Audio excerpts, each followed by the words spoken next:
मूकं करोति वाचालं पङ्गुं लङ्घ्यते गिरिं यत्कृपा तमहं वन्दे परमानन्दमाधवम्।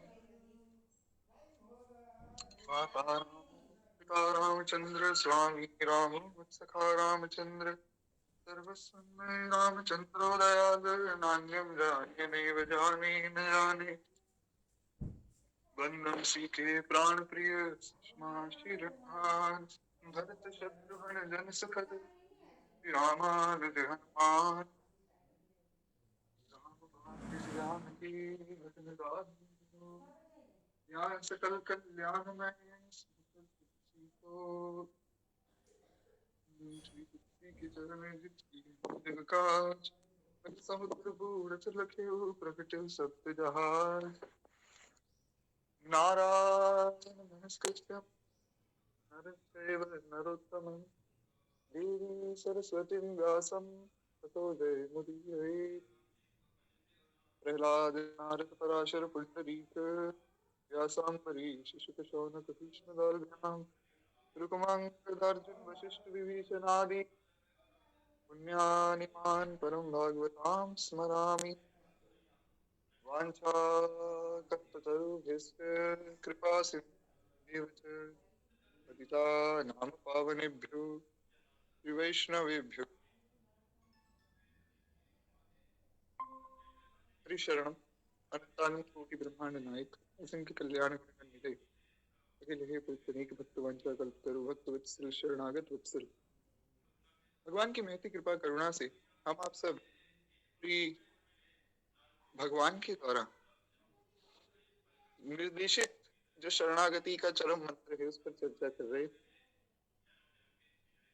हमने बीच में भगवान के विवाह की भी चर्चा की और उसमें भी हमने यही चर्चा की कि जो मिथिलानियां हैं उनका भी ऐसा ही भाव है। शरणागति कहते किसको ये तो हम 15 दिन से सुन रहे थे, लेकिन 2 दिन से जो विवाह पंचमी की कथा हमने सुनी उसमें हमने यही देखा कि मिथिलानियां उस बात को पुष्ट कर रही है कि शरणागति के विषय में सुन तो लिया, पर वो प्रत्यक्ष रूप से हमने देखा भी कि वास्तव में शरणागति है क्या।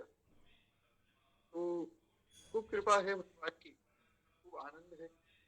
हम आगे बढ़ते हैं। एक बार प्रेम से बोलिए भक्तवत्सल भगवान की जय। तो महाराज एक कथा हम सुन रहे थे नारायण, जिसमें हमने सुना कि एक मौलवी जी थे।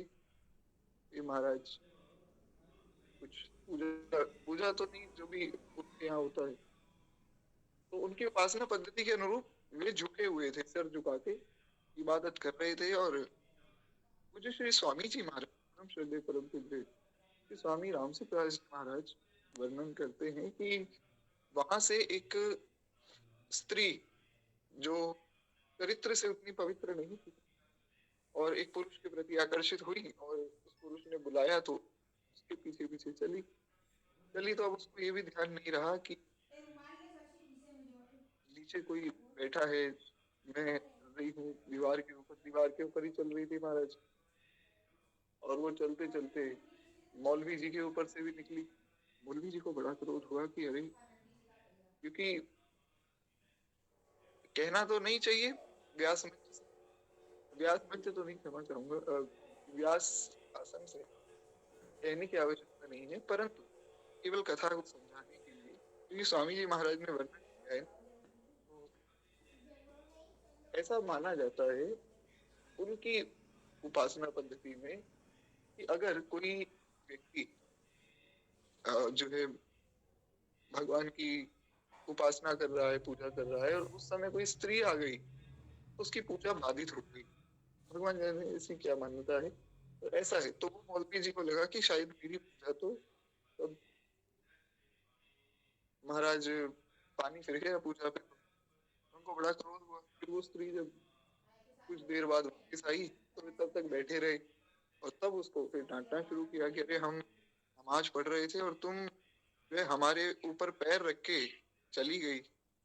और बड़ी सुंदर बात उसने कही कि मैं नर राची ना लगी तुम कस लख्यो सुजान बड़ी कुरान पौधा भया राजो नहीं रहमा। कहते हैं कि एक पुरुष के ध्यान में रहने से मुझे ये भी पता नहीं लगा कि सामने कोई दीवार है उस पर चल रही हूँ और मैं एक मौलवी के ऊपर पैर रखे जो है आगे बढ़ गई।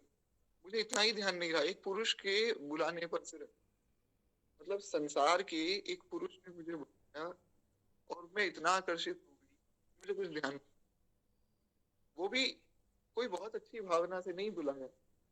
ना ही मेरा चरित्र पवित्र है, ना ही उसका चरित्र पवित्र है। तुम जो खुद को बहुत पवित्र बना मानते हो और जिनकी इबादत कर रहे हो वो तो स्वयं ही परम पवित्र है, भगवान तो पवित्र है ही, ठीक है तुम इस रूप में मानते हो, लेकिन तुम्हारा ध्यान फिर यहाँ कैसे गया? फिर तो मेरे को इसे पहचान लिया कि मैं ही, बड़ा एक सुंदर भाव है कि इसका मतलब ये तुम्हारा पूजा में ध्यान नहीं है। अरे जिसकी उपासना कर रहे हो परम पवित्र, तुम परम पवित्र खुद को मान रहे हो और तुम्हारी उपासना परम पवित्र है। तो फिर तुम्हें ये कैसे ध्यान रहा कि कोई स्त्री मेरे ऊपर पाँव रख के चली गई, चलो रख दिया कोई बात नहीं, ये कैसे पता लगा कि वो मैं ही हूँ? तो ऐसा, तो वो कहने का आशय कि उन्होंने कहा कि केवल कुरान पढ़ पढ़ के बावला हो गया है। अरे तो भगवान के ध्यान में रचा हुआ होता तो मुझे पहचान ही कैसे लेता? कौन आया, कैसे आया, मनुष्य था कि पशु था कि पक्षी था, क्या था क्या नहीं था, कौन ऊपर आया कौन नीचे आया, किसने पैर रखा, इधर तेरा ख्याल ही नहीं आता। तात्पर्य ये है कि एक भगवान को छोड़ के किसी तरफ ध्यान ही कैसे जाएगा? हमने कल सुना था, राम को रूप निहारी सभी, मोटे ब्रह्म भई गावन हारी, भूल गई अवधेश को राम और देने लगी उपदेश होगा। तो खुद ही कहाँ रहती है एक भक्त को, एक उपासक को, कि वो भगवान को छोड़ के कहीं और उसका ध्यान चला जाए? जो असल में है मस्ती में डूबे, उन्हें क्या परवाह है जिंदगी की, जो उतरती है चढ़ती है मस्ती, वो हकीकत में मस्ती नहीं है, ये तो प्रेम की बात है उधो, बंदगी तेरे बस की नहीं है। बड़ी सुंदर बात है कि अगर प्रेम है अभी, थोड़ी देर बाद कहीं नहीं हमें तो संसार ही प्यारा है, कहीं नहीं भगवान प्यारे हैं, वास्तव में प्रेम नहीं है। प्रेम तो वो है जो श्री गोस्वामी जी ने किया, जानकी जीवन की बरतें हो, इत कहे राम प्रिय पद पर हरे, अब ना कहूँ चलिते हो, जानकी जीवन की बलि जय। स्वामी जी कहते हैं कि मैं तो जानकी जीवन रघुनाथ जी पर अपने आप को न्यौछावर कर दूंगा। मेरा मन कहता है कि अब मैं श्री सीताराम जी के चरणों को छोड़कर दूसरी जगह कहीं भी ना जाऊं। वास्तव में प्रेम की जो परिभाषा है वो तो ये है। तो इस प्रकार से भगवान से प्रेम, जैसे एक पतिव्रता नारी, वो अपने पति को छोड़कर संसार में किसी दूसरे पुरुष को नहीं देखती। देखना तो क्या, शास्त्रों में तो यहाँ तक वर्णन आया कि पतिव्रता नारी अपने पति को छोड़कर संसार में दूसरे को पुरुष ही नहीं मानती। ऐसा उत्तम पतिव्रता का लक्षण बताया गया। उसके बाद फिर जो है मध्यम पतिव्रता, जो संसार में अपने पति की खूब आदर भी करती है और सब धर्म के अनुरूप भी चलती है, लेकिन वो संसार के जो अन्य पुरुष हैं उन्हें पुरुष तो समझती है, और लेकिन अपने पतिव्रत धर्म की मर्यादा के कारण वो किसी भी पुरुष का कुसंग नहीं करती। ये एक मध्य पतिव्रता का लक्षण है। और अधम पतिव्रता का लक्षण भी आया, जो अपने पति का खूब आदर करती है, लेकिन संसार में विचरती ना हो, शर्मसार ना होना पड़े, इस वजह से किसी पर पुरुष का संग नहीं करती हैं। ऐसा मतलब उनके मन की भावना बहुत पवित्र नहीं है। तो बहुत ज्यादा तो इस विषय पर हम चर्चा नहीं करनी है। ऐसे ही भगवान के भक्त को भी होना चाहिए उत्तम पतिव्रता जैसा, केवल और केवल भगवान से ही आशा। एक रहस्य की बात अभी पढ़ने में आई, एक बार प्रेम से बोलिए भक्त वत्सल भगवान की। विष्णु पुराण में ध्रुव जी का जो चरित्र है, इतना सुंदर चरित्र है ध्रुव जी महाराज का विष्णु पुराण का, आप कभी पढ़िएगा।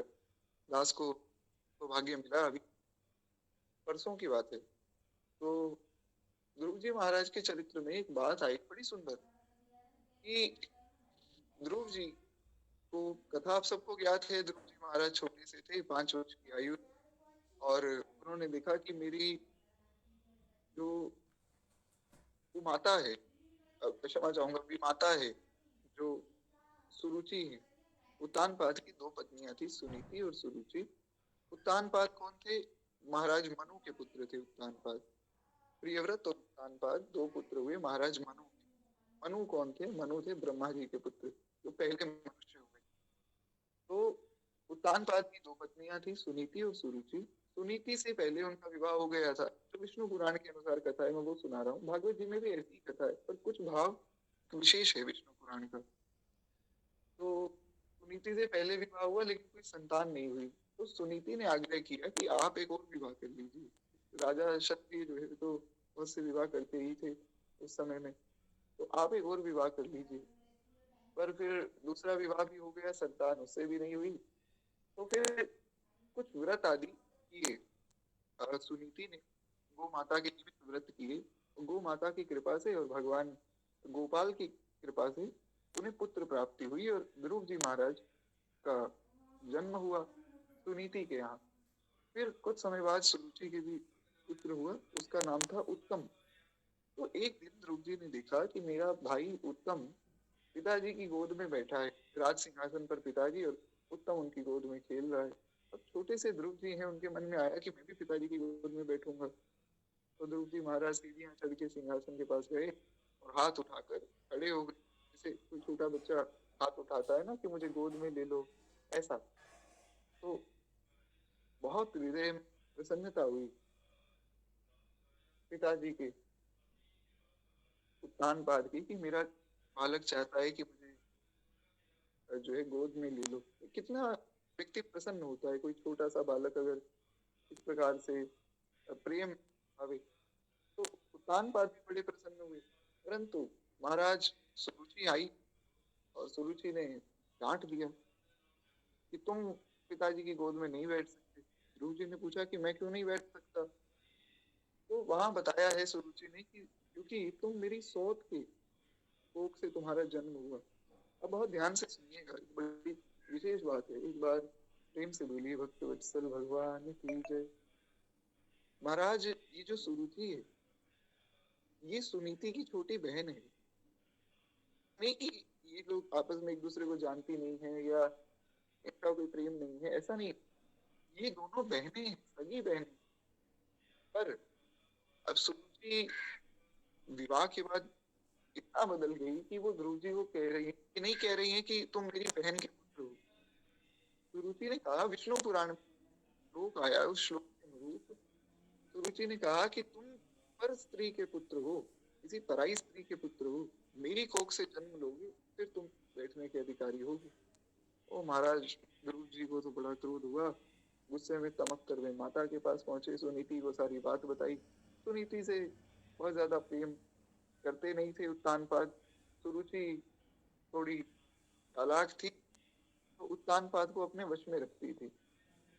तो सुनीति बेचारी भोली थी, वो फिर थोड़ा अलग रहती थी, ऐसा था। क्योंकि सुनीति को इतनी सब षड्यंत्र आदि नहीं आते थे। तो ध्रुव जी महाराज अपने भवन में गए जहाँ भी अपनी माता के साथ रहते थे, माता को सारी बात बताई, धन्य है वो माता। इसलिए स्त्री के ऊपर एक बहुत बड़ा कर्तव्य भार है गृहस्थ धर्म में। माताओं को बहुत सशक्त होना चाहिए इस विषय में कि हम हमारे बालकों को इतनी सुंदर शिक्षा दें कि उन्हें ध्रुव प्रहलाद बनाएं। सुनीति जी चाहती तो ये कह सकती थी कि अरे वो सुरुचि तो है ही ऐसी, वो तो कुमाता है और उसके विरुद्ध कुछ ऐसा कर दो वैसा कर दो।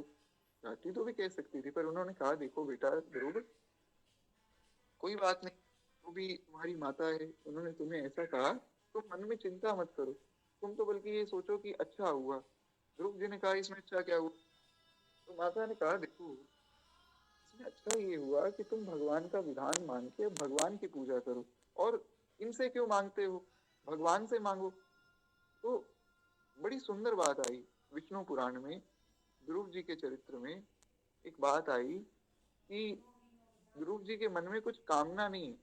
भागवत जी में ध्रुव जी का जो चरित्र है उसको अगर आप पढ़ेंगे तो थोड़ा आपको ऐसा लगेगा कि अरे ध्रुव जी तो अर्थार्थी भक्त हैं, यानी कि कुछ मांगना चाहते हैं, कामना है इनके मन में कि मैं राज्य ले लूं या मुझे सिंहासन दे दो, ऐसा नहीं है। क्योंकि जब भगवान दर्शन देने आए हैं तो विष्णु पुराण में भगवान व्यास लिखते हैं कि भगवान जब दर्शन देने आए तो ध्रुव जी ने कहा, प्रभु मेरे मन में राज्य सुख भोगने की कोई इच्छा नहीं, लेकिन मैं वो पद चाहता हूँ जो पद किसी को ना मिला हो, तो जिसका स्पर्श ही किसी ने ना किया हो, किसी ने उसको जूठा ना किया हो। जैसे ब्रह्मा का पद आप मुझे दे दीजिए, उससे पहले कोई ब्रह्मा रहे होंगे, उनसे पहले कोई और ब्रह्मा रहे होंगे। ब्रह्मा जी कोई व्यक्ति थोड़ी है, हाँ तो एक पोस्ट है ना। तो इंद्र का पद आप पता कितने इंद्र चले गए, आप ऐसा पद दीजिए जो कि अस्पृश्य हो किसी के भी द्वारा, वो केवल मीरा हो। तो ध्रुव जी ने वहां अर्थ की कामना नहीं की, और मेरे मन में भी ये बहुत एक प्रश्न था कि ध्रुव जी महाराज केवल राज्य के लिए इतनी बड़ी तपस्या करेंगे, संभव नहीं। कथा तो आप सबको ज्ञात होगी, आशा करता हूँ। ध्रुव जी महाराज फिर गए हैं संतों की सन्यासियों की शरण में, संतों सन्यासियों को उन्होंने कहा है मैं बहुत त्रस्त हूँ, बड़ा परेशान हूँ। तो सब संत सन्यासी हंसने लगे, वो बोले कि तुम किस बात से परेशान हो गए भैया, तुम्हारे तो माता पिता जीवित। आजकल छोटे छोटे लोग कहते हैं ना, छोटे छोटे बच्चे कह रहे हम तो डिप्रेशन। तो बड़ा सुंदर समाधान वहां उसका भी मिला। उन्होंने कहा कि तुम किस बात से परेशान हो गए, अरे तुम्हारे माता पिता भी जीवित हैं, जिसके माता पिता जीवित हों उस बालक को तो निश्चिंत रहना चाहिए। ध्रुव जी ने सारी बात बताई तो फिर सबने समझाया कि अरे तुम राज्य सुख की कामना से क्यों आगे बढ़ रहे हो, तुम केवल भगवान की शरणागति करो और भगवान से प्रेम के भाव से तपस्या करो, यानी कि भगवान को पाने के लिए। तो बहुत समझाया, राजा पृथु ने भी बात समझाया, उनका भी संवाद आता है, बहुत अच्छे से समझाया। तो ध्रुव जी समझ गए। फिर ध्रुव जी ने जो पद मांगा है वो ऐसा पद है, और वो पद है कहाँ? ध्रुव लोक हम सुनते हैं ना, एक ध्रुव तारा है जो दिखता है, मुझे श्री गुरुदेव भगवान ने बताया। गुरुदेव भगवान बताते हैं कि वो वास्तव में लोक में ही एक लोक है। भगवान का वैकुंठ जो है उसके अंदर एक छोटा सा लोक है, वो जहाँ ध्रुव जी रहते हैं। कोई भी भगवान के पास जाए तो आप उसे वैकुंठ कहें, साकेत कहें या गोलोक कहें, एक ही बात है, एक ही धाम है भगवान का। तो अंदर अगर आप जाएंगे भगवान के धाम के, पहले आपको ध्रुव जी के दर्शन होंगे ऐसा। तो वो जो ध्रुव लोक है वो भगवान के धाम में ही है, और भगवान के धाम के बिल्कुल दरवाजे पे वो लोक बना हुआ है। ऐसा पूज्य गुरुदेव भगवान बताते हैं कि भगवान टकटकी लगाए ध्रुव जी को देखते रहते हैं अंदर से, और बाहर से ध्रुव जी भगवान को देखते रहते हैं। और कोई भी भक्त अगर वैकुंठ अंदर जाता है तो वहां पहले वो ध्रुव जी को प्रणाम करके ही जाता है। ऐसा अद्भुत दे दिया श्री ठाकुर जी ने। तो ये है प्रेम की परिसीमा। खैर एक बार प्रेम से बोल भगवान की जय। तो इस प्रकार से बड़ी रहस्य की बात जो विष्णु पुराण में पढ़ने मिली वो ये कि माता सुनीति ने कितनी सुंदर बात समझाई कि अगर मांगना भी है तो केवल भगवान से मांगना। और जो संतों ने बात समझाई उन दोनों बातों को जब ध्रुव जी ने जोड़ा तो ध्रुव जी ने कहा मुझे प्रभु ब्रह्मा का पद, मुझे आप ऐसा पद दीजिए तो निष्पर्श ना किया हो। क्यों? क्योंकि बाकी सब जो पद हैं, अगर ब्रह्मा जी का पद ले लूंगा तो देवताओं को लगेगा कि चलो ठीक है, ब्रह्मा जी का पद है, ब्रह्मा जी ने दे दिया होगा। इंद्र का पद ले लूंगा तो लगेगा कि चलो देवताओं ने दे दिया होगा। लेकिन आप अगर एक ऐसा लोक दे, ऐसा पद देते हैं जो किसी को प्राप्त नहीं हुआ, तो कम से कम ये सिद्ध होगा कि भगवान। और मैं बस यही चाहता हूँ, जैसे एक पतिव्रता नारी सेवा सबकी करती, लेकिन संबंध केवल अपने पति का है, पति के संबंध से वो सबका भरण पोषण भी करती है। ऐसे ही एक भक्त को, वैष्णव को संबंध भगवान का ही प्रणाम सबको हम करें, सबका आदर करें, कहीं किसी देवी देवता की पूजा करने का अवसर मिले करें, खूब प्रेम से करें, पर संबंध भगवान का ना रहे। अब हम लोग थोड़ा आगे बढ़ते हैं, आशा करता हूँ इस भाव को आप लोग समझ लिए होंगे। तो इस प्रकार से उस नारी ने उस मौलवी को डांटा है महाराज। तो कहते हैं जब दूसरे की बातों का पता ही लग जाता है तो फिर शरण कहाँ हुई। शरणागत को तो कुछ ही नहीं रहता है, शरणागत को तो ये भी पता नहीं लगता है महाराज की हम कौन है, हमारा शरीर दुर्बल है या शरीर में बल है, या भूख लग रही है, प्यास लग रही है। शरणागत को कुछ भान नहीं है, उसको तो बस भाव ही रहता है कि कब भगवान का दर्शन हो जाए। देखो चाहत कमल नयन को, नित दिन रहत उदासी, अखियां हरि दर्शन की प्यासी। बड़ा सुंदर भाव है नारायण। तो हम आगे बढ़ते हैं। एक बार ये बताइए कि मेरी आवाज क्लियर आ रही है जी?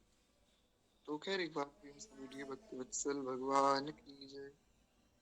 कहते हैं कौरव और पांडव, ये लोग जब बालक थे, उस समय की बात है, तब वे अस्त्र शस्त्र सीख रहे थे। तो सीख कर जब वे तैयार हो गए, तब उनकी परीक्षा ली गई। जब भी कोई व्यक्ति सीखता है और फिर उसकी परीक्षा होती, तो एक वृक्ष पर एक बनावटी चिड़िया बैठा दी गई। तब से कहा गया कि इस चिड़िया के कंठ पे तीर मारकर दिखाओ, चिड़िया के कंठ में तीर मार के दिखाओ। कितना कठिन कार्य। अब जैसे बिल्कुल मेरी आंखों के सामने एक चिड़िया है, मैं मतलब देख पा रहा हूँ प्रत्यक्ष में, लेकिन अब उसका कंठ कहाँ है, और बिल्कुल उसके कंठ पे ही तीर लगे, बड़ी कठिन परीक्षा है। एक एक करके सभी आने लगे। गुरुजी पहले जो है सबसे अलग अलग पूछते कि बताओ तुम्हें क्या दिख रहा है। कोई कहता वृक्ष दिखता है, कोई कहता कि हमें तो टहनी दिखती है, कोई कहता है, मतलब ऐसा समझिए कि जैसे दुर्योधन आया तो गुरु जी ने पूछा दुर्योधन क्या दिख रहा है, तो दुर्योधन ने कहा वृक्ष दिख रहा है, उस वृक्ष पे बैठा एक पंछी दिख रहा है, फिर पंछी का कंठ दिख रहा है, ऐसा। दुशासन आया तो उसने कहा मुझे टहनी दिख रही है, टहनी पे बैठी चिड़िया दिख रही है। इस प्रकार से तो कोई कहता कि टहनी दिखती है, कोई कहता कि चिड़िया दिखती है, कोई कहता कि चोंच और कंठ और ऊपर ऊपर का भाग दिखता है, कोई कहता पंख भी दिख रहे हैं, चिड़िया भी दिख रही है। ये कथा हालांकि आपने सुनी भी होगी, स्कूल आदि में बच्चों को सुनाई जाती है एकाग्रता के ऊपर, लेकिन हमें तो शरणागति के विषय में इसको सुनना है। कहते हैं ऐसा कहने वालों को वहां से हटा दिया गया। वो बस उठाए धनुष चलाने लगे, इतने गुरु जी कहे नहीं रहने दो, हटो। अर्जुन की जब बारी आई, उनसे पूछा कि अर्जुन तुम्हें क्या दिखता है। तो अर्जुन ने कहा कि गुरु जी मुझे तो केवल और केवल चिड़िया का कंठ दिखता है, और कुछ भी नहीं दिख रहा है। सामने पेड़ है या नहीं है, टहनी है या नहीं है, चिड़िया है या नहीं, मुझे कुछ नहीं दिख रहा है। मुझे इतना दिख रहा है कि इस चिड़िया का कंठ जो है उस पर चलाना है। तब अर्जुन से बाण मारने के लिए कहा गया, और अर्जुन ने अपने बाण से चिड़िया का कंठ भेद दिया, क्योंकि उनकी लक्ष्य पर दृष्टि थी। ऐसे ही अगर हमारी दृष्टि भगवान पर है तो हमारी हर एक क्रिया भागवतिक हो जाएगी। ऐसा कुछ हमारे जीवन में रहेगा ही नहीं जो भगवान से विमुख हमें करा दे। हर एक क्रिया जो आप करेंगे वो भागवतिक हो जाएगा। आदि मध्य अरु अंत तीनों भगवान के नाम से पवित्र होते हैं। तो इसीलिए भगवान का स्मरण और भगवान का भजन और शरणागति का मन में भाव, एक पूज्य प्रेमानंद बाबा कहते हैं ना कि एक थसक रहनी चाहिए, तो बस वो रहे, जो भी आप कार्य करेंगे वो सब भागवती हो जाएगा। कहते हैं अगर चिड़िया दिखती है, टहनी वृक्ष आदि दिखते हैं तो लक्ष्य कहाँ साधा गया। अभी तो दृष्टि फैली हुई है ना, लक्ष्य होने पर वही दिखाई देगा जो लक्ष्य होगा, लक्ष्य के सिवाय दूसरा कुछ दिखेगा ही। इसी प्रकार जब तक मनुष्य का लक्ष्य एक नहीं होता है तब तक वो अनन्य कैसे होगा। अनन्यता का अर्थ क्या है कि लक्ष्य एक हो, हमारा लक्ष्य भगवान हो, इसको कहते हैं अनन्य। कहते हैं कि अव्यचारी जो अनन्य लोग होना चाहिए। सरल शब्दों में अगर मैं आपको सामान्य भाषा में बताऊं कि अनन्य योग नहीं होना चाहिए, अर्थात शरीर मन बुद्धि अहम आदि की सहायता नहीं होनी चाहिए, ऐसा नहीं। नहीं समझना है कि हमें शरीर भगवान ने दिया तो हम इसको अपना ना माने, हम भगवान का शरीर मान के भगवान की सेवा करें। अब इस शरीर से करना क्या क्या है वो हम शास्त्रों में पढ़े। शास्त्र में भगवान ने कहा कि इस शरीर का ये कर्तव्य है तो हम वो करें, हम अपने मन से कुछ भी ना करें। जैसा मैंने आपको एक कथा सुनाई थी, आपको याद हो, गुरुदेव भगवान को जब बहुत ज्यादा कष्ट हुआ स्लीप डिस्क का, तो महाराज जी को लगा कि अब जब कथा आदि कहने में समर्थ नहीं है, बैठा नहीं जाता है, तो अब भगवान इस शरीर को वापस ले जाएं। तब दादा गुरुदेव भगवान ने प्रकट होकर स्वप्न में कहा कि पंडित जी, तुम्हें किसने अधिकार दे दिया, शरणागत को किसने अधिकार दे दिया कि वो अपने शरीर को रखने और ना रखने का विचार करने लगता है। ऐसा नहीं करना चाहिए। हम ये सोचें जो हमें मिला है, जो हमारा है वो भगवान ने दिया है उनकी सेवा के लिए। तो इस प्रकार से भगवान का स्मरण कभी छूटेगा ही नहीं। हमारे जो परिवारी जन हैं, हमारे जो मित्र जन हैं, जिनसे हम बात कर रहे हैं, वो सब भगवान ही उस रूप में बैठे हैं, ऐसा समझना चाहिए। और भगवान ने ही उन्हें हमारे जीवन में भेजा है। हाँ, कोई अगर कुसंग की बात बता रहा हो तो उससे थोड़ा हम बचें, क्योंकि सब संतों ने इसका विरोध किया। कुसंग का तो महाराज बहुत विरोध किया सब संतों ने, कुसंग से बचना चाहिए। नारायण कहते हैं कि गोस्वामी तुलसीदास जी महाराज ने किसी से एक बार कहा कि आप जिन राम लला की भक्ति करते हैं तो वे तो 12 कला के अवतार हैं, और सूरदास जी जिन कृष्ण की भक्ति करते हैं वे 16 कला के अवतार हैं। बड़ी सुंदर बात है महाराज। अब बहुत ध्यान से सुनिए गोस्वामी जी का उत्तर क्या है। एक एक ये बात चली, एक बार प्रेम से बोलिए भक्त वत्सल भगवान की जय। तो महाराज एक बात चली कि नारायण, लोग ऐसा बहुत सी बातें कहते हैं कि राम जी में तो 12 कलाएं थी, कृष्ण जी में 16 कलाएं थी, और हमने विवाह की लीला सुनी, विवाह में हमने श्री ठाकुर जी का माधुर्य भी सुना। कल सुना कि जो मिथिलानियां हैं वो श्री ठाकुर जी को नचा रही हैं, साड़ी पहना, तो ठाकुर जी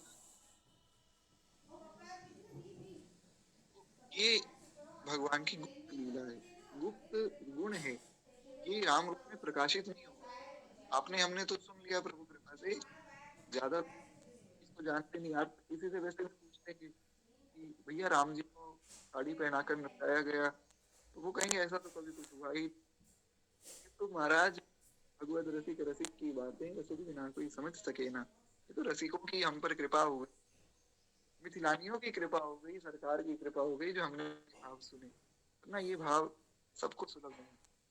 तो ये भगवान ने राम रूप में प्रकट नहीं किए ज्यादा।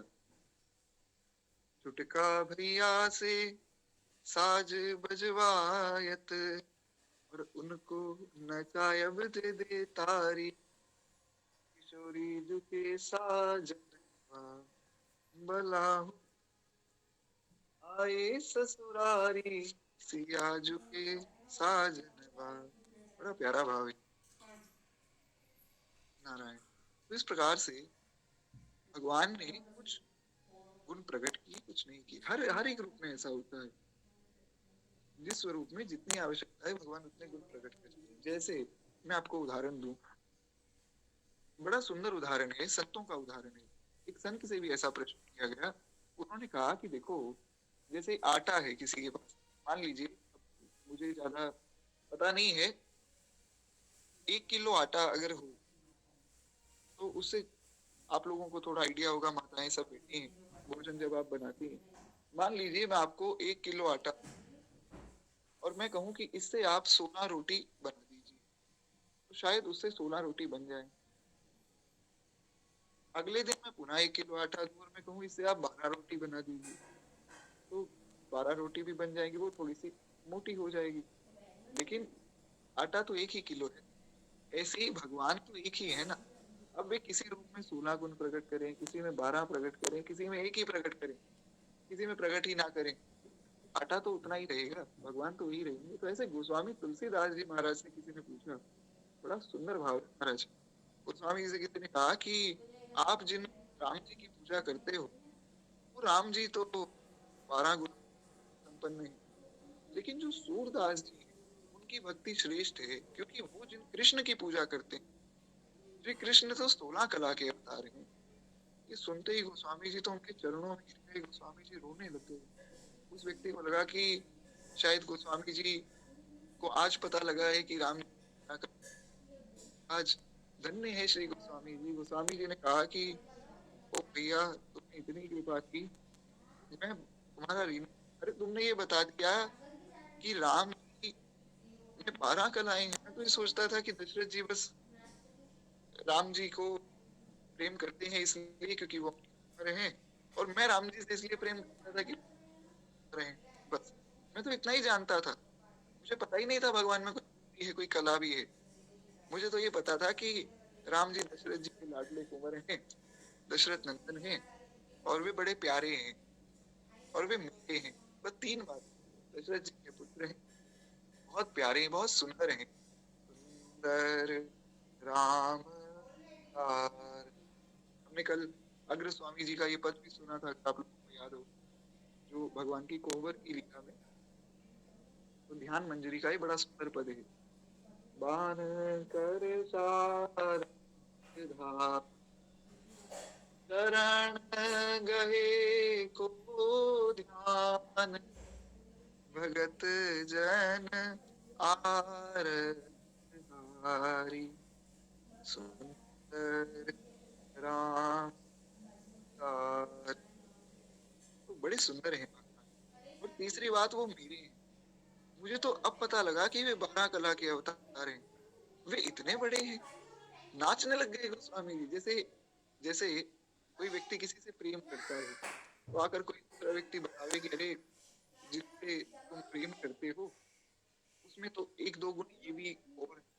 तो अब वो पहले से ही इतना प्रेम है उसके मन में, और जब और भी गुणों का पता लगे, तो महाराज वो कितनी प्रसन्नता होगी। गोस्वामी जी नाचने लग गए, मेरे राम जी में 12 कलाएं हैं, भैया बहुत कृपा की, आपने तो नई बात बता दी। अब कृष्ण रूप में 16 कला के अवतार हैं, ये बात उन्होंने सुनी ही नहीं। हालांकि ऐसा इसको अन्यथा ना लीजिएगा, मैं आशा करता हूँ, क्योंकि 15 दिन से 16 दिन से हम इस लोग को सुन रहे हैं, आशा करता हूँ आप समझे होंगे। नहीं तो अगर भेद ही करना होता गोस्वामी जी, फिर गोस्वामी जी पद क्यों लिखते? ऐसी कौन प्रभु की रीत। बड़ा सुंदर पद है, कृष्ण लीला पे पद है। गोस्वामी जी ने तो पूरा कृष्ण लीला पे बहुत विस्तार में बताया, और सूरदास जी ने रामलीला पे विस्तार में बताया। यही तो प्रेम है संतों का। संत समय समय पर ये बताते हैं कि भगवान के स्वरूपों में भेद नहीं, भगवान के धाम में भेद नहीं, भगवान के नाम में भेद नहीं, एक ही है सब।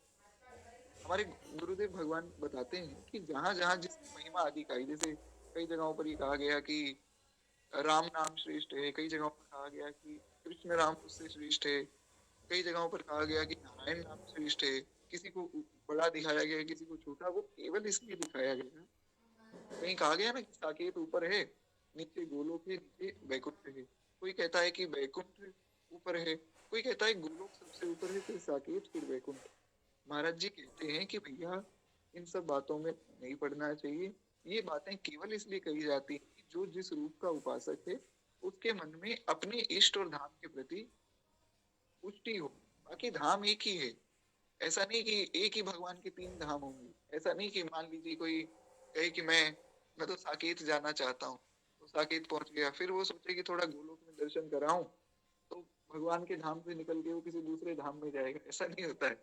क्योंकि पद्म पुराण में जो ब्रह्मांड खंड है उसको अगर आप पढ़ें तो ऐसा वर्णन आया कि अनंत कोटि जो ब्रह्मांड है, टोटल एग्रीगेट में जो अनंत कोटि ब्रह्मांड है उसका 75% हिस्सा है भगवान का धाम वैकुंठ, और 25% जो भाग है उसमें सारे ब्रह्मांड हो गए, यूनिवर्स हो गए, मल्टीवर्स हो गए, जो जो आप उनको नाम दे, एक ब्रह्मांड, अनंत ब्रह्मांड, ये सारे उसमें आ गए 25% भाग में। और बाकी जो भाग है, एक तिहाई जो भाग, तिहाई से भी अधिक, तो उतना सारा भाग वैकुंठ है। अब जब सब जगह वैकुंठ ही लिख दिया पुराण में, तो साकेत और गोलोक नहीं है इसका, ऐसा नहीं है। और कोई कहे मैं तो जगन्नाथ जी के रूप का उपासक, मैं तो जगन्नाथ जी के पास जाऊंगा, वो कहाँ जाएगा वहां, इसलिए ऐसा भी। पर श्री गोस्वामी जी तो यहाँ अनन्यता का परिचय दे रहे हैं। अनन्यता ये है कि अन्य किसी के यहाँ केवल भगवान से ही हमारी गति है। एक बार प्रेम से वत्सल भगवान की जय।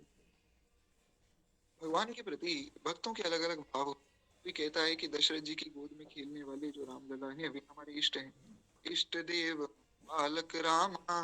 शंकर जी के इष्ट भी भगवान राम बाल सो। एक मैं और भी बात बता देता हूँ। अभी विष्णु पुराण के विषय में चर्चा की ना, विष्णु पुराण में एक और बात पढ़ने में आई, नहीं विष्णु पुराण में नहीं, रुद्र यामल, रुद्र यामल एक ग्रंथ है, उसमें एक बड़ी सुंदर बात मुझे मिली, मुझे गुरुदेव भगवान की कृपा से मिली, महाराज जी की प्रेरणा से पता लगा कि रुद्र यामल ग्रंथ में लिखा हुआ है कि भगवान का जब जन्म हो, जिस दिन राम जन्म के दिन अयोध्या में जाकर बाल रूप राम जी का पूजन करना चाहिए, अभिषेक करना चाहिए अयोध्या जी में, राम जन्म भूमि में। वहां स्पष्ट लिखा हुआ है, और उसमें लिखा है 12 अक्षर मंत्र से राम जी का अभिषेक हो। तो उस पे महाराज जी ने बहुत विस्तार में एक बात भी कहा था कि लोगों को ऐसा लगता है कि 12 अक्षर मंत्र तो नारायण मंत्र है। ऐसा नहीं है, केवल नारायण मंत्र नहीं। क्योंकि ये भी प्रश्न हो सकता है ना कि मनु जी ने 12 अक्षर मंत्र जपा, उनको दिखे राम, ध्रुव जी ने जपा तो इनको दिख गए कृष्ण जी, और प्रहलाद जी ने जपा तो उनको दिख गए भगवान नरसिंह। इससे क्या समझ आया? इससे समझ ये आया कि 12 अक्षर मंत्र जो है वो किसी एक रूप का नहीं है, वो भगवान का मंत्र जो है वो ऐसे ही होते हैं। श्री मीराबाई ने कहा कि गिरधर लाल, स्वामी तुलसीदास जी की रामचरितमानस पढ़ के आई, उसमें लिखा है कि गुरु बिन भवनिधि तरहि न होई, तो बिरंच शंकर सम होई। तो आपने मेरे साथ न्याय नहीं किया। अब भगवान को प्रियतम के भाव में मानती है ना श्री मीरा, तो अपने प्रियतम से शिकायत भी की जा सकती है। तो शिकायत कर रहे हैं मीरा, और भगवान बड़े प्रसन्न है कि मीरा शिकायत कर रहे। भगवान ने कहा तो क्या चाहती हो? मीराबाई ने कहा कि मुझे भी गुरु दो, गुरु जी से मिलना है। तभी मैं कहूँ कि आप आते हो मेरे साथ, खेलते हो, लेकिन स्थिर नहीं हो आप मेरे साथ, भाग जाते हो। जब गुरु जी आ जाएंगे फिर आप स्थिर हो जाएंगे। तो श्री भगवान ने कहा ठीक है, कल जो सत आवे तुम्हारे यहाँ उनको प्रणाम कर लेना, वही तुम्हारे गुरु जी, और जो भी आज्ञा वो आज्ञा पालन करना। अगले दिन भाई सा श्रृंगार कर रहे ठाकुर जी का, इतने में एक दासी आई, भाई सा एक संत पधारे। तो संत का नाम सुनते ही तो दौड़ी है मीरा, भाई संतों से तो बहुत प्रेम है। तो भगवान से प्रेम करता है ना, कैसे पता लगे कि भगवान से प्रेम करता है? उसका प्रमाण है कि वो भक्तों से उसका प्रेम होगा सहज। ऐसा मैं नहीं कहता हूँ, ऐसा हमारे गुरुदेव भगवान कहते हैं। वो भक्तों से सहज ही प्रेम करेगा। थोड़ी है श्री मीराबाई। और देखा, श्री रैदास जी महाराज बैठे हैं। रैदास जी महाराज है रामानुजी संप्रदाय के। मीराबाई पूजा करती है गिरधर लाल की। रैदास जी महाराज राम जी की पूजा करते हैं और मीराबाई पूजा करती है गिरधर लाल की। लेकिन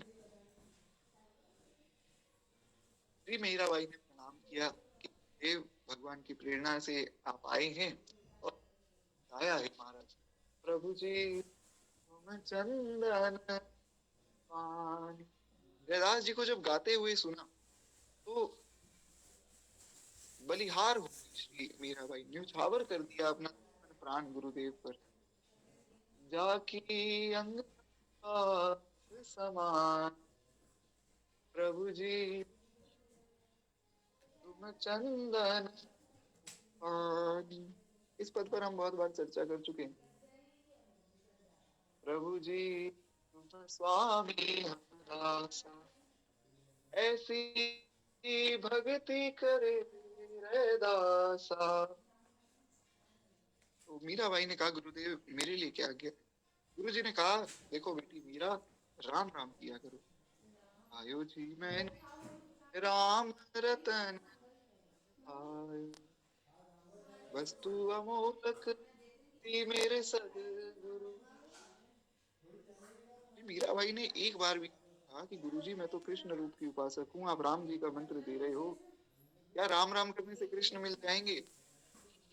धन्य है श्री मीराबाई और धन्य है उनके गुरु जी। कृष्ण उपासक को राम मंत्र देकर चले गए और उनको कृष्ण मिले हैं।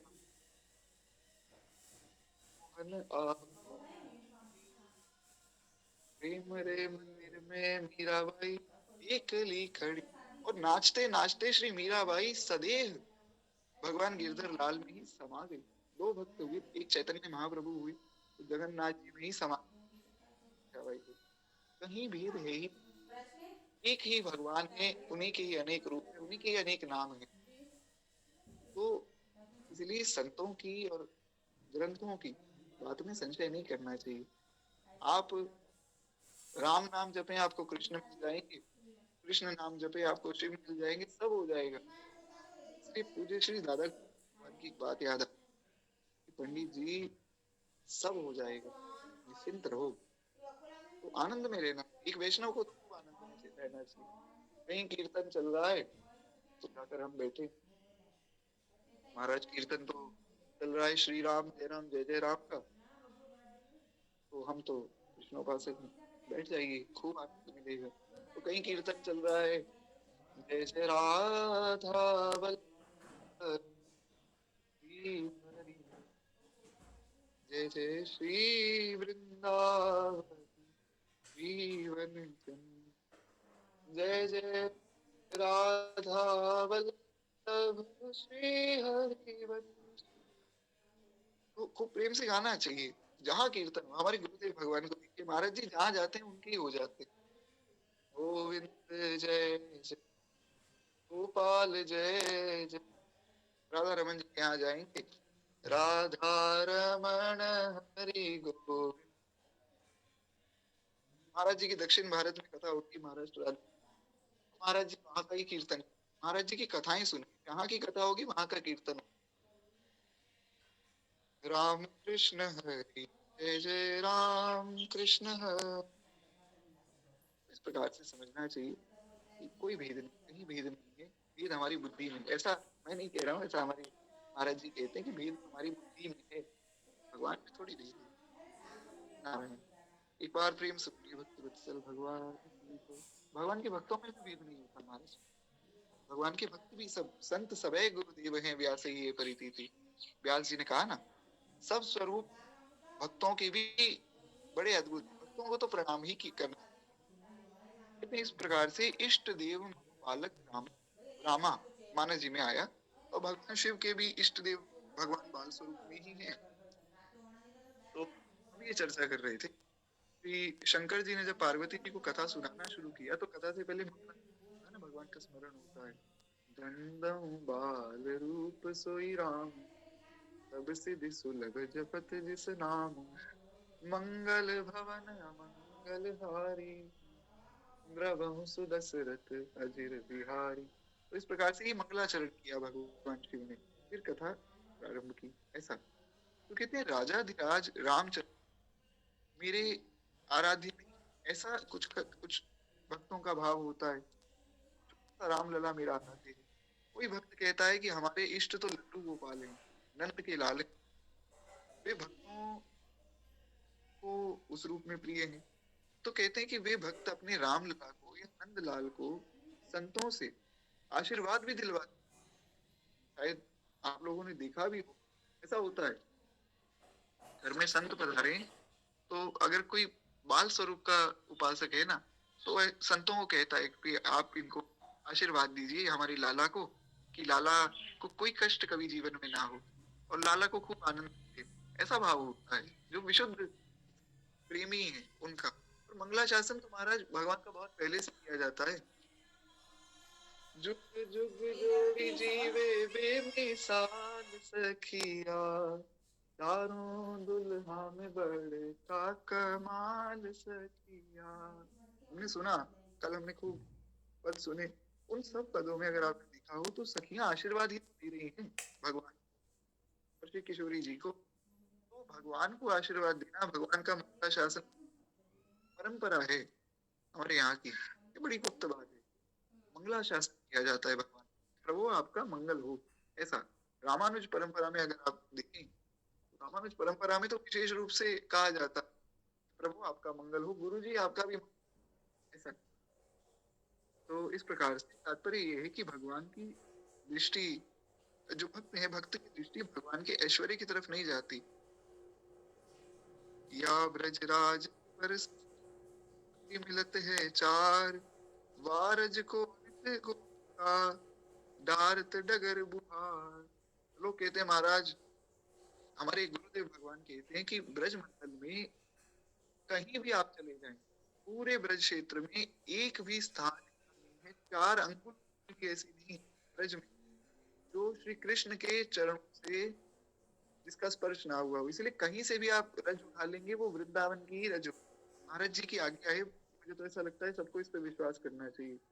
महाराज जी कहते हैं 4 अंगुल ऐसी नहीं पूरे ब्रज मंडल में जिस पर श्री कृष्ण ने पाँव न रखा हो। बड़ी महिमा है महाराज भगवान के चरणों की रज की। और गोपियां जो है झाड़ू लगा के उस रज को उभार देती हैं। केवल भाव की दृष्टि से इसको समझिएगा। इसका ये आशय नहीं लेना है कि हम भी भगवान के प्रेमी है तो हम भी रज का सम्मान न करें, ऐसा नहीं। और ऐसा भी नहीं कि गोपियां जो है रज का आदर, केवल भाव की दृष्टि से ऐसा कहा गया। आशा करता हूँ आप लोग समझे होंगे। बार प्रेम से बोलिए श्री वृंदावन धाम की जय। क्योंकि रज की बड़ी महिमा है महाराज। यहाँ तक वर्णन आया कि कुछ ना कर। एक बार हमारे पूज्य दादा गुरुदेव भक्तमाली जी महाराज से पूछा किसी ने कि महाराज जी, जो लोग कुछ भी नहीं कर पाते हैं भजन साधन, उनके लिए कल्याण का कोई उपाय है? महाराज जी ने कहा बिल्कुल है। वो लोग यहाँ वृंदावन में आकर पड़ जाए, बस रजरानी में पड़ जाएं, उसका कल्याण हो जाएगा। और ये कहकर महाराज जी बड़े भाव विवल हो। तो बड़ी महिमा है ब्रज रज की। तो और इतना अद्भुत प्रसंग है, हमने तो चर्चा भी की। श्री हरिराम व्यास जी का जो पद है व्यास बानी का, उसमें हमने चर्चा भी की, उसमें भी वर्णन आया। और एक पद हमने और सुना था जिसमें हमने ये चर्चा की थी कि किस प्रकार से श्री रसिक बिहारी देव जी बता रहे हैं, जारज को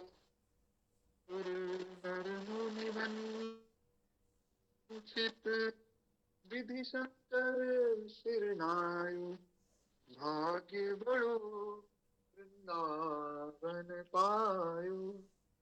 तो बड़ी महिमा है। खैर हम आगे बढ़ते हैं। नारायण। आंगन की जिस रज में कन्हैया खेलते हैं, वह रज कोई ले ले तो उसको चारों प्रकार की मुक्ति मिल जाती है। ऐसा है, भगवान के चरणों की रज है महाराज मुक्ति की। और यशोदा मैया उसी रज को बुहार कर बाहर फेंक दे। मैया के लिए तो कूड़ा करकट। केवल भाव की दृष्टि से समझिएगा, क्योंकि महाराज भगवान के भक्त बड़े निराले होते हैं, तो उनकी लीला को समझने के लिए थोड़ा विनयी आपको होना पड़ेगा, थोड़ा विनम्र होना पड़ेगा, थोड़ा शीलवान होना पड़ेगा। कहीं कुछ अपना मन में भाव लेकर बैठेंगे तो भक्त समझ में नहीं आए। नारायण कहते हैं मैया केवल कन्हैया की तरफ दृष्टि करती है, ना तो कन्हैया के ऐश्वर्य की तरफ दृष्टि करती है और ना ही उनकी योग्यता की तरफ दृष्टि करती है। संतों ने कहा है कि अगर भगवान से मिलना है तो सभा में साथी भी नहीं होना चाहिए। जब भगवान के पास जाए कोई साथ में ना हो, सामान भी नहीं होना चाहिए, और अगर साथी और सामान जो है बिना उनसे मिले, अब बिना साथी और सामान के आप भगवान से अगर मिले तो वही वास्तव में सच्चा मिलना है, वही भगवान का साक्षात्कार है। जब साथी सहारा साथ में हो तो फिर क्या मिले भगवान से। इस भाव को हम आगे और विस्तार में सुनेंगे, बिल्कुल निश्चिंत रहिए। आगे स्वामी जी ने इसका भी वर्णन किया है। कहते हैं और मन बुद्धि विद्या धन आदि सामान साथ में बांधे रहोगे तो पर्दा रहेगा। सरल शब्दों में सामान क्या, सामान मतलब मन बुद्धि विद्या धन, ये साथ में मत बांधो। अपना कुछ भाव मत करो कि अरे भगवान के पास जाएंगे तो भगवान तो ऐसे होंगे वैसे होंगे, कुछ ऐसे नहीं हुए। आप जो मनोरथ करें कि हम जाएंगे तो ऐसा करेंगे। शबरी माता मनोरथ कर रही, राम आएंगे तो अंगना सजाऊंगी। और यहाँ भी कई जगहों पर ऐसा भी वर्णन आया कि शबरी जी इतनी व्याकुल है भगवान से मिलने, झाड़ू नहीं मिलती है तो अपने बालों से ही रास्ते से जो कंकड़ पत्थर हैं हटा देती। क्या पता राम जी आ रहे हो, झाड़ू ढूंढने समय लग रहा है तो फटाफट सफाई करनी चाहिए। महाराज ये शबरी जी का प्रेम है। तो मनोरथ हो, लेकिन अपने मन में हम कुछ भाव लेकर, ऐसा भाव लेकर कि क्या पता भगवान स्वीकार करें, क्या पता भगवान स्वीकार ना करें, क्या हम भगवान की शरण में जाने योग्य हैं, ऐसी उल्टी बातें मन में लेकर नहीं जाना चाहिए। बुद्धि में केवल और केवल भगवान बसे हो, बुद्धि में अभिमान ना हो, विद्या का धन का किसी बात को साथ में ना लेकर जाएं। भगवान के पास जाएं तो केवल भगवान के पास ही जाएं। पर्दे में मिलना कोई मिलना थोड़ी होता, वहां तो कपड़े का भी व्यवधान, व्यवधान मतलब कपड़ा भी बीच में एक रुकावट है। तो पर्दा जब तक है तब तक कपड़ा ही नहीं, माला की भी अगर माला भी में आ जाए तो वो भी व्यवधान समझा जाता है। ये प्रेमी जनों की बातें हमने कथा की शुरुआत इसी बात से की थी कि भगवत रसिक रसिक की बातें रसिक बिना कोई समझ सके ना। ये रसिकों की बातें, ये माला भी बीच में व्यवधान हो जाती, इसलिए साथ में कोई साथी कोई सामान कुछ ना हो, फिर जो मिलन होगा वो बड़ा विलक्षण होगा, वो बड़ा अद्भुत होगा। एक महात्मा जी ने खेतों में काम करने वाले एक ब्रजवासी ग्वाले को देखा। वो बड़ा भक्त था भगवान का, ब्रजवासी था। ब्रजवासी तो पैदा ही भक्त होते महाराज। तो महात्मा जी ने उससे पूछा कि भैया तुम क्या करते हो। उसने कहा कि हम तो अपने लाला कन्हैया का काम करते हैं। महात्मा जी ने कहा कि अच्छा ऐसा है, भगवान के भक्त जान पड़ते हो। तो हम भी भक्त हैं, हम तो भगवान के अनन्य भक्त हैं, तुम क्या हो। उसने कहा कि हम फनन्य भक्त हैं। बड़ी प्यारी कथा है, एक बार प्रेम से बोलिए भक्त वत्सल भगवान की जय। तो महात्मा जी ने कहा कि हम भगवान का भजन करते हैं, हम भगवान के अनन्य भक्त हैं, तुम क्या हो। उस बालक ने कहा हम फनन्य भक्त हैं। तो महात्मा जी ने पूछा कि मैंने बड़े ग्रंथ पढ़े महाराज जी, फनन्य क्या होता है। तो उसने पूछा, मतलब वो जो बालक था उसने पूछा कि अनन्य क्या होता है। महात्मा जी ने कहा अनन्य होता है जो सूर्य शक्ति गणेश ब्रह्मा आदि किसी को भी ना माने तो भगवान का आश्रय ले। तो महात्मा जी ने बताया कि अनन्य का तो ये मतलब होता है, पर तुमने फनन्य कहा, फनन्य क्या होता है।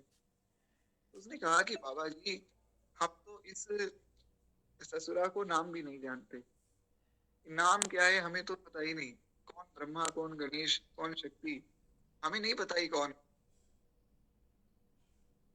और क्या है क्या नहीं हम नहीं जानते। हमें इतना पता ही नहीं है कि हमारा कन्हैया भगवान, या आपने कहा कि भगवान की शरण में जाओ,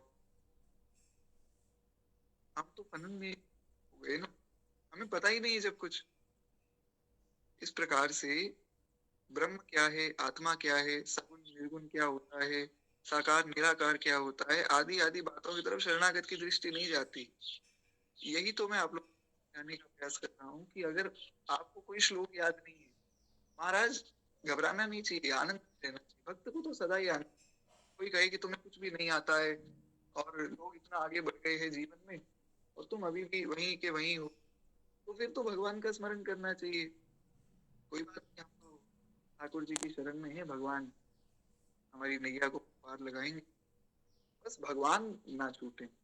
अवध सैया मोरी छोड़ो न बनिया, पिया के सैया मोरी छोड़ो न बनिया, तुम जानत सब अवगुण मेरो, मुझसे नाथ छिपो नैया, मोरी छोड़ो न बनिया, पिया के सैया मोरी छोड़ो न बनिया। बड़ा सुंदर भाव है। अब जब पद शुरू ही किया है भगवान की प्रेरणा से, बड़े समय बाद इस पद की चर्चा हो रही, तो थोड़ा इस पद को हम लोग सुने। एक बार प्रेम से बोलिए, वत्सल भगवान की जय।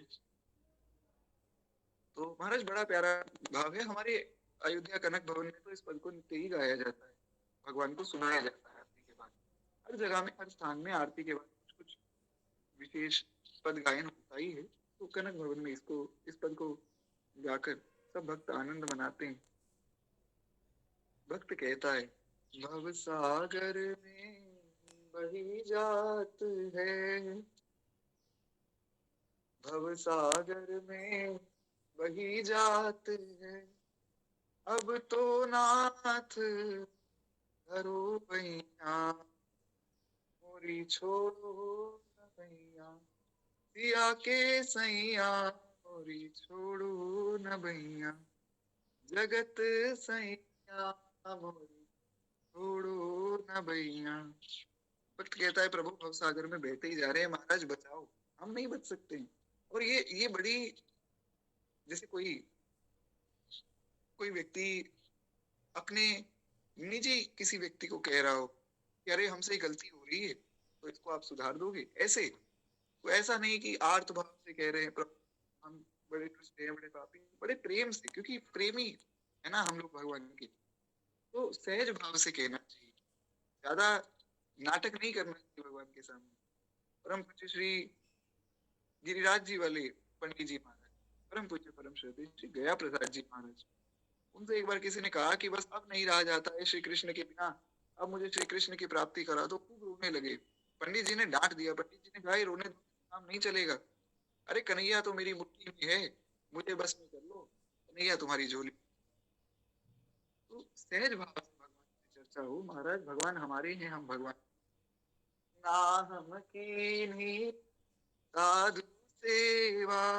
अभी आप अयोध्या जी जाए ना, तो आप सुनिएगा कनक भवन में जब भक्त जन गाते तो बड़े खुश होके गाते हैं कि ना हम साधु सेवा, विप्रण दान दियो नैया, मोरी छोड़ो न भैया, सिया के सैया छोड़ो न भैया, जगत सैया मोरी छोड़ो न भैया। आनंद में रहना चाहिए। अवध बिहारी सरकार की जय। महाराज कुछ लोग अयोध्या से भी आए थे कल भगवान के विवाह में, तो अयोध्या वाले ठाकुर जी की तो जयकार ही हम नहीं कर पाए। हाँ, मिथिला चित्तौड़ की तो की जय मिथिला। पर खैर बड़ी कृपा है भगवान की कि आज अवध बिहारी सरकार की भी जयकार हुई। कहने का आशय इतना कि अगर हम भगवान की शरण में है तो आनंद में रहना चाहिए, हर पल हर क्षण आनंद बढ़ता जावे। कुछ भी हो जाए, कुछ प्रतिकूल से प्रतिकूल हो, तो भक्त को तो हंसने नाचने लग जाना चाहिए। आनंद में हम रहें। नारायण। जाके अधीन सदा ही सांवरो, या ब्रज को सिरताज, हमारी माई श्यामा जो को राज। तो बस इसी बात का, कुछ ना आता हो, कोई श्लोक याद नहीं, कोई ग्रंथ याद नहीं, कुछ नहीं पता है, श्यामा जो को राज, श्यामा जो को राज, बस इतना ही याद रह गया तो कितना आनंद है। और विश्वास मानिए, भगवान अपने भक्त का अहित नहीं होने देते। कहीं ऐसा होगा ही नहीं कि आपका कोई अपमान हो गया है, कुछ हो गया। भगवान अपने भक्त का बहुत ध्यान रखते हैं। करम सदा तिनके रखवारी, जिन बालक राखई महतारी। जैसे एक छोटे से बालक को माता रखती है ना, ये लक्ष्मण, वैसे मैं उससे प्रेम करता हूँ। जैसे एक छोटा सा बालक है, उसको वस्त्र पहनाना, उसको स्नान कराना, उसको तेल उबटन लगाना, सुंदर उसके बाल बनाना, और कोई अगर भक्त माता जी है तो उस बालक के मस्तक पे तिलक लगाना, फिर उसको नजर से बचाने के लिए काला टीका लगाना, उसको दूध देना, उसको भोजन देना, उसको विश्राम कराना, उसको उठाना, सब कार्य माँ करती है। ऐसे ही ठाकुर जी करते हैं महाराज। बस बात इतनी है कि हम वो संबंध मान के तो देखें। इसलिए हमें भी फनन में भक्त बनना है महाराज ठाकुर जी का। एक बार प्रेम से बोलिए, भक्त वत्सल भगवान की जय। हम भी फनन में हो जाए, और कुछ दिखे ही ना, हम समझे ही ना, केवल ठाकुर जी हर रूप में भगवान। एक बार हमारे पूज्य गुरुदेव भगवान और दादा गुरुदेव श्री भक्तमाली जी महाराज, एक जगह कथा थी महाराज जी की, वहां गए। बस इस प्रसंग को सुन के वाणी को विश्राम देंगे, 1 मिनट और दीजिएगा, बड़ा सुंदर प्रसंग है। तो पूज्य दादा गुरुदेव भक्तमाली जी महाराज की कथा थी किसी एक प्रांत में। तो महाराज जी और दादा गुरुदेव भगवान दोनों गए।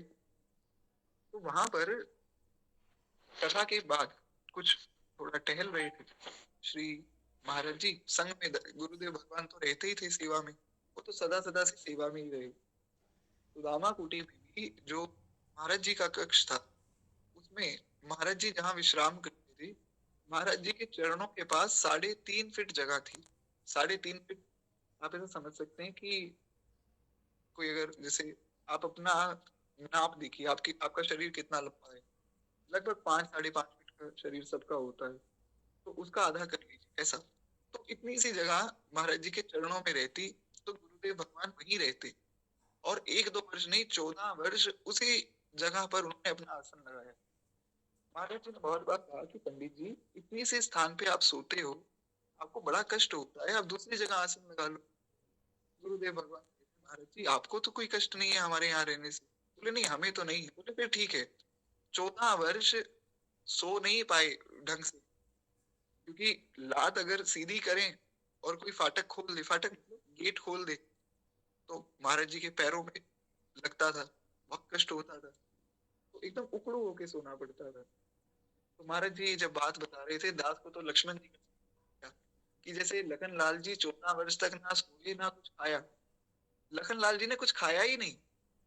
ऐसा हुआ, एक बार सभा में बात चली कि लखन लाल जी 14 वर्ष तक कुछ, भगवान ने कहा कि ऐसा नहीं है, हमने खुद दोना बना बना के दिए हैं। हाँ, 2 दिन नहीं खाया। एक दिन तो जब हम अयोध्या से चले, तो तब हमारे पास कुछ खाने के लिए नहीं था, क्योंकि अचानक से कहा गया सुबह सुबह कि राम किया जाए, तो हम चले गए। एक बार जब वहां से लौटे तब नहीं खाया। एक बार जब रावण का वध हुआ, उस दिन नहीं पाया। और एक बार जब पिताजी का श्राद्ध था, भरत जी आए थे, भरत जी ने श्राद्ध तो कर दिया था, पर राम जी सबसे बड़े हैं, तो पिंडदान आदि किया, उस दिन नहीं पाया। बस 4 दिन नहीं पाया, बाकी सब दिन तो मैंने अपने हाथ से दोना बना बना के दिए। लक्ष्मण जी बताओ, लक्ष्मण जी ने कहा प्रभु आपने दोना तो दिए, पर जैसे ही मैं दोना लेता, मेरे मन में ये आता कि मैं अगर पाने लग जाऊंगा तो 2-3 मिनट में आपकी सेवा से दूर, तो मैं उस दोना को प्रणाम करता, क्योंकि प्रसाद है ना, प्रसाद का अपमान नहीं कर सकता। तो मैं उस दोना को पहले प्रणाम करता और उसको कहता भैया मैं तुम्हें पाऊंगा, लेकिन अभी नहीं, जब मैं अयोध्या आ जाऊंगा ना वापस सरकार के साथ, वहां प्रेम से मैं तुम्हें पाऊंगा। तो आज भी अयोध्या में वो कक्ष है, मतलब ऐसा लक्ष्मण जी ने बताया, अभी भी वो कक्ष है जिसमें वो दोना पड़े हैं। महाराज उस कक्ष में सब लोग गए, कक्ष में देखे तो दोना ही दोना भरे हुए हैं। भगवान भी हैरान हो गए। भगवान ने कहा कि अरे हमें ये बात कैसे पता नहीं लगी, हम तो अंतर्यामी हैं, सर्वज्ञ हैं। और भगवान ने कहा गिनो, सब लोग दोना गिनो। दोना गिने गए तो 14 वर्ष में जितने भी दिन हैं उसमें सिर्फ 4 ही दिन के दोना नहीं थे। वो 4 दिन मैंने आपको बताए, क्योंकि उन 4 दिनों में तो ठाकुर जी प्रसाद नहीं खाया। इसका इसमें कितनी रहस्य की बात है। एक तो प्रेम लक्ष्मण जी का दिखता है, एक समर्पण दिख रहा है, सेवा दिख रही है। एक और बात अगर आपने ध्यान दी हो कि भगवान की कथा भगवान सुनाते हैं ना, मैंने पहले भी निवेदन किया था, कथा मैं नहीं सुना सकता हूँ। एक रहस्य अगर आपने देखा हो, जिस विषय पर हमारी आज चर्चा हुई, कथा की शुरुआत जहां से हुई, विष्णु पुराण ध्रुव चरित्र में क्या बात आई, लेना है तो भगवान से लो। तो 4 दिन में लक्ष्मण जी अपने आप भी तो ले सकते थे, कुछ फल ले लेते, लेकिन नहीं, जब जब भगवान ने दोना दिया तब तब लिया। और उस प्रसाद का इतना आदर किया कि लखन लाल जी के भी 14 साल के दोना वहीं रहे और भगवान ने हृदय से लगाया है लक्ष्मण जी को। इसलिए श्री वाल्मीकि महर्षि ने तो यहाँ तक लिख दिया कि लक्ष्मणो लक्ष्मी संपन्नो वही प्राण है वापर। बाहरी ये प्राण है लक्ष्मण जी भगवान के। जैसे प्राणों के बिना कोई जीवित नहीं रह सकता ना, ऐसे ही राम जी लक्ष्मण जी के बिना जीवित नहीं रह सकते। सरकार कहीं चले जाए, महाराज एक बार तो किशोरी जी भी लीला में किशोरी जी भी अंतर ध्यान चली गई लंका अशोक वाटिका में। लखन लाल जी दूर, लखन लाल जी दूर। बाल लीला में अगर आप देखें, भगवान की बाल लीला भी हमने सुनी थी, अगर आपको याद हो। श्री राम जी की बाल लीला थोड़ी गुप्त है और हमने बहुत सी सुनी थी। तो उसमें हमने एक लीला सुनी थी, अगर आपको याद हो तो, कि सरकार जब बाल्यावस्था में है तो 4 सुंदर पलना है, उन 4 पलना में चारों लाल जी को लिटाया गया।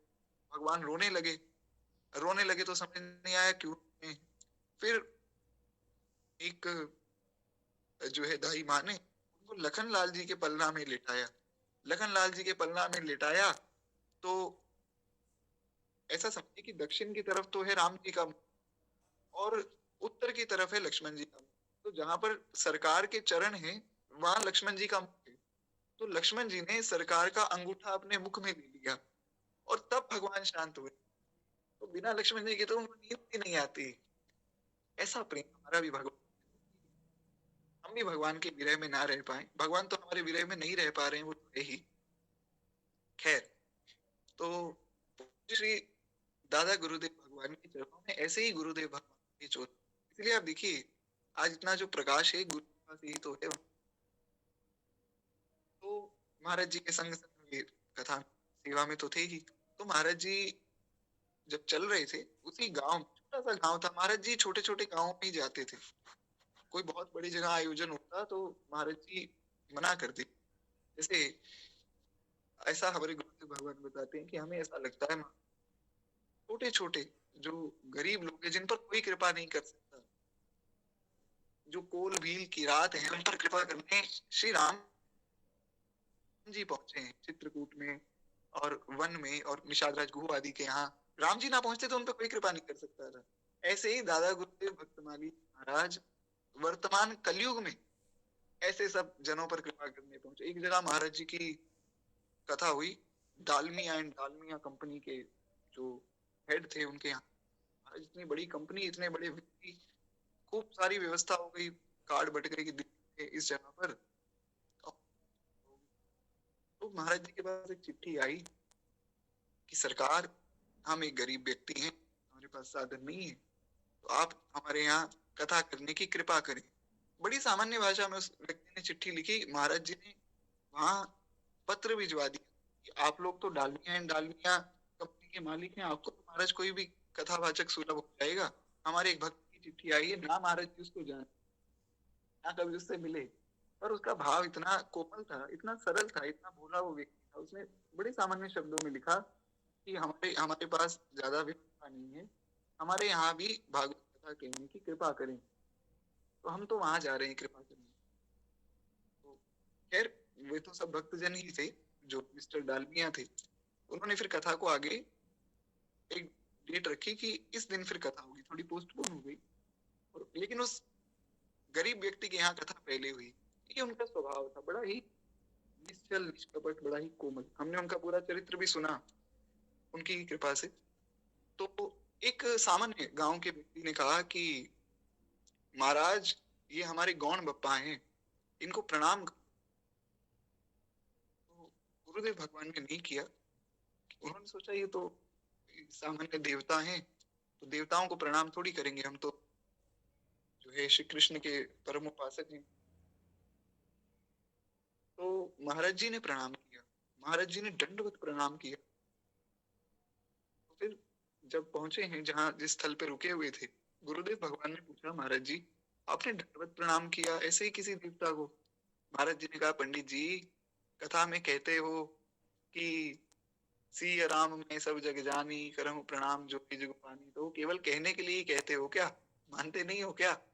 सब रूपों में राम जी बैठे हैं, तो उस रूप में भी राम जी बैठे थे, हमने तो राम जी को प्रणाम किया है। तो ऐसा ये है अनंत भाव को हम मन में धारण करें। अभी वाणी को ही विश्राम दें, शाम को प्रयास करेंगे। शाम में थोड़ा कल दास को बाहर जाना था, उस कारण से कथा नहीं हो पाई। आज देखते हैं, अगर समय मिल पाएगा तो शाम में फिर जुड़ जाएंगे। यही सबसे आज्ञा चाहूंगा, एक बार प्रेम से बोल भगवान